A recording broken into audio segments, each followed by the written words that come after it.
Rubber जतन पत्रेच येतं. लहानपणी दुधाची बाटली तोंडात खोंबायची, पोरग झुळीत फेकायचं, आयनं बसायचं वाट्यावर, तिकडे व्हॉट्सअप खेळ होती, एकटं झुळीमध्ये नुसतं ह्यावर पत्र्याकडे बघत त्या पोराला काय सुधारणा.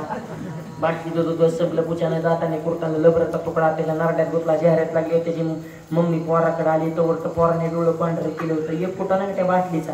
त्याच्यामुळे बारकाली पोरगी बघा तुम्ही पहिल्यासारखी गुटगुटीत राहिलेल्या, त्यांची डुकी मडक्यावाने झाले तर हात पायच्या काड्या सुकत जातात, असे वाकडी कमरत दाबल्या त्या डेरीत ठोकले, ते वाकडी झाले येण्या बाबडीवर अशी तजेलदार गुटगुटीत रसरशीत पोर पहिल्यासारखे राहिले. तर आईच्या दुधातलं जे आता आई जीन पेंटीवर रे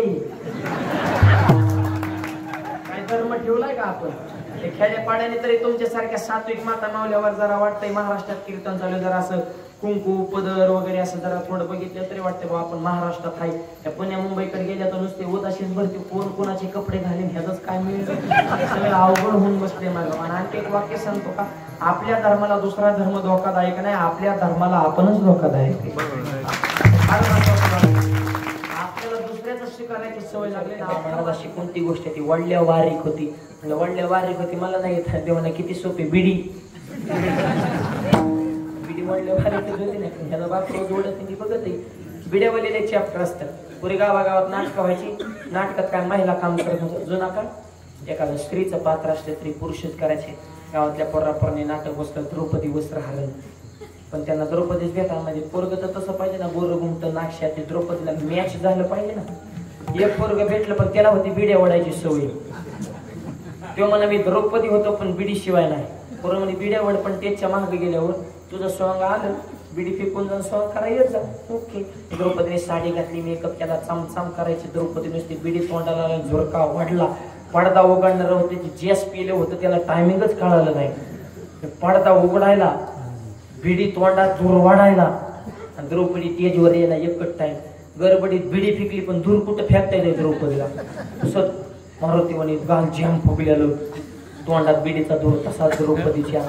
कृष्ण नुसता तेजवर उड्या हाणायचा, द्रौपदीचं काहीतरी माझ्याशी बोल. आता काय बोलन द्रौपदी?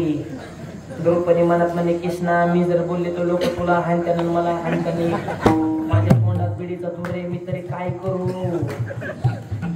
द्रौपदी तरी कवर दम काढेन. द्रौपदीने आ केलं, दिला धूर सोडून अख्ख्या तेजवर नुसता धूरच, लोक म्हणजे धूरच का निघाला.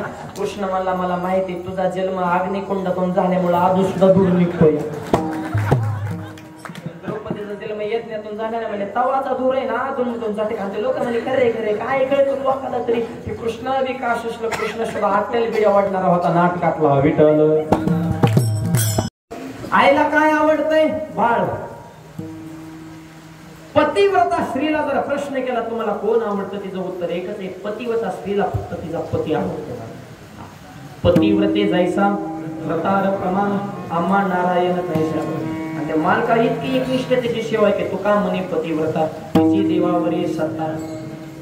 पत्नीला पती आवडतो, मग पतीला कोण आवडतं? तिसरा मुद्दा बरं, आईला बाळ, पत्नीला पती, आणि पतीला कोण आवडतं? पतीला पत्नीचं गुणगत आवडतो. त्या गप्पा नाही बरं काही शास्त्र आहे.